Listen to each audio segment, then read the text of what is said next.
Lorsque Jessé fit avancer son fils aîné, Eliab, devant Samuel, celui-ci fut très impressionné par sa taille et sa carrure imposante. Aussi, se dit-il en lui-même, c'est certainement ici, loin de l'Éternel.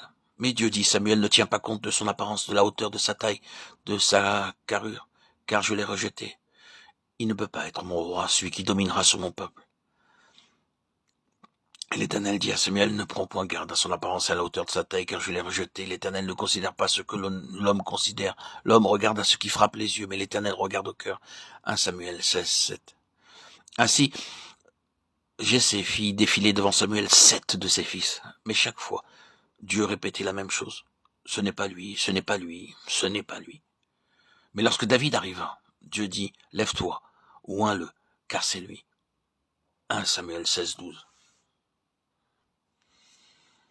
Dieu enseigna à Samuel à ne pas se laisser séduire par les apparences extérieures, mais à se laisser diriger par la sagesse, par l'intelligence de Dieu, non par des conseils humains, mais être gouverné par la volonté parfaite de Dieu.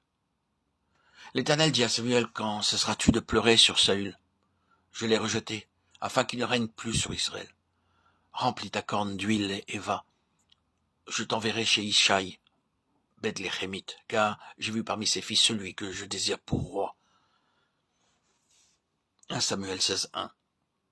Saül, c'est le principe de la sagesse humaine, la sagesse charnelle et l'intelligence charnelle, l'intelligence naturelle. Dieu a rejeté Saül. Même quand un homme comme Samuel se mit à pleurer à cause de Saül, Dieu lui révéla qu'il l'avait rejeté.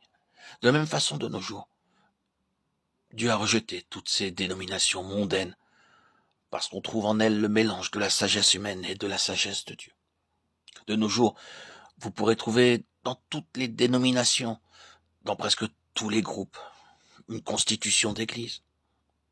Et dans cette constitution, dans ce statut d'église, vous trouverez un mélange fait de principes humains et de principes divins.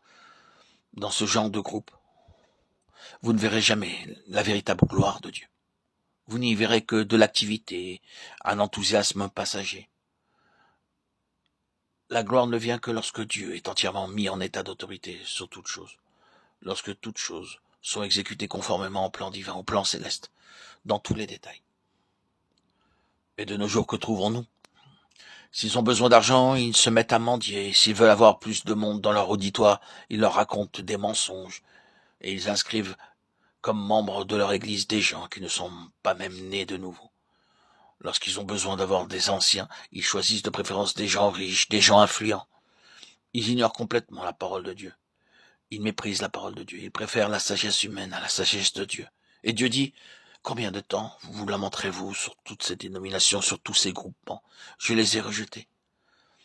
Pour annoncer un tel message, nous avons besoin de gens comme Samuel, des prophètes de Dieu, des bouches de Dieu, qui donneront tout le message de Dieu, sans partialité, sans crainte de personne.